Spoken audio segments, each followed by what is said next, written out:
गठबंधन के चलते बड़े बड़े और सोच रखने वाले शिक्षित प्रत्याशी, जमीन से जुड़े हुए लोग वंचित रह जाते हैं।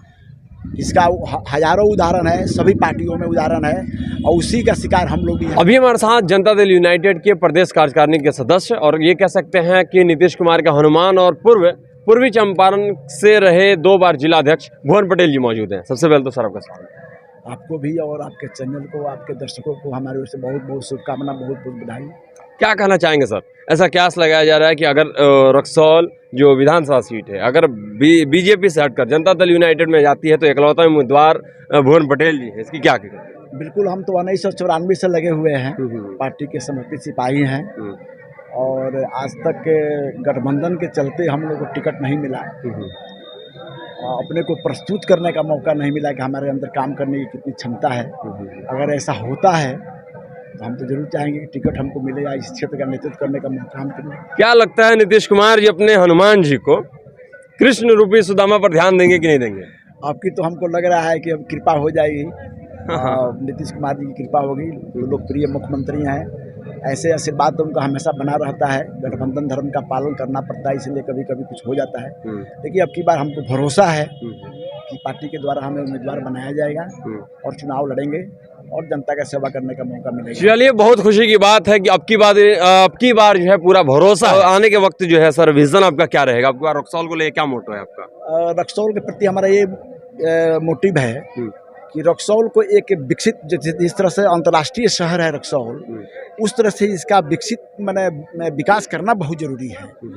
एक ऐसा स्टेडियम हो जाए, खेल मैदान हो जाए, रिंग रोड हो जाए, जाम की समस्या नहीं हो, हमारे बुजुर्गों को पढ़ने के लिए पुस्तकालय हो जाए, हमारे बुजुर्गों को व्यायाम करने के लिए व्यायामशाला हो जाए, टहलने के लिए पथ हो जाए। ये सब समस्याएं से अभी वंचित है रक्सौल, ये बहुत ज़रूरी है।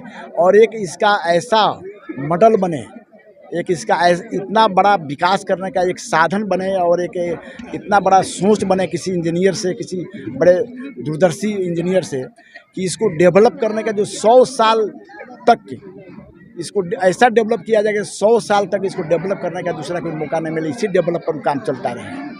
क्योंकि रक्सौल जो है अंतर्राष्ट्रीय शहर है, इसका विकास बहुत ज़रूरी है। जैसे ही हम लोग डिगस से इंडिया में आते हैं, रक्सौल आते हैं, जैसे ही रोड क्रॉस करते हैं, सीमा क्रॉस करते हैं, तो एक हीन भावना पैदा होती है। जैसे ही हम लोग रक्सौल में आते हैं, वहीं गंदगी, वहीं धूल, वहीं मिट्टी, वहीं अतिक्रमण, वहीं उसी तरह का कोई व्यवस्था नहीं, कोई फुटपाथ नहीं, किसी गरीबों को बेचने के लिए कोई ऐसी व्यवस्था नहीं, साइकिल लगाने की व्यवस्था नहीं, मोटरसाइकिल लगाने की व्यवस्था नहीं, गाड़ी पार्किंग करे तो कहाँ करे, जाम की समस्या हो जाती है। लेकिन वहीं जब हम लोग पड़ोसी देश नेपाल में जाते हैं, इतना बढ़िया पूरा सिस्टम से काम होता है, कहीं कोई दिक्कत नहीं है। एक व्हिसिल मारता है प्रहरी, वहाँ पर ट्रैफिक प्रहरी, सब लोग सावधान हो जाता है। और वहीं हम लोग जब इधर आते हैं तो इतनी समस्या रहती है। एक बढ़िया पहुँच पथ हो विगत जाने के लिए, शहर में आने के लिए गाड़ियों की संख्या नहीं हो, यहाँ पर गाड़ी नहीं आए, बड़ी गाड़ी नहीं आए, इसका पार्किंग स्थल हो, बस स्टैंड थोड़ा दूरी पर हो, ये सब व्यवस्था बहुत ज़रूरी है। ये इसको देखना किसी जनप्रतिनिधि के लिए ही काम है, यही संभव है। बेशक ये बहुत बड़ी चीज़ है और बहुत बड़ी बात नेताजी ने कही है। और कहीं ना कहीं से इतनी बड़ी सोच और इतनी लंबी सोच अगर किसी के अंदर हो सकता है तो एकलौता शख्स और शख्सियत वो पढ़ा लिखा नागरिक हो सकता है। इसको अपनी जिम्मेदारी का एहसास हो कि हम क्या करेंगे तो हमारा समाज व्यवस्थित होगा, सुदृढ़ होगा।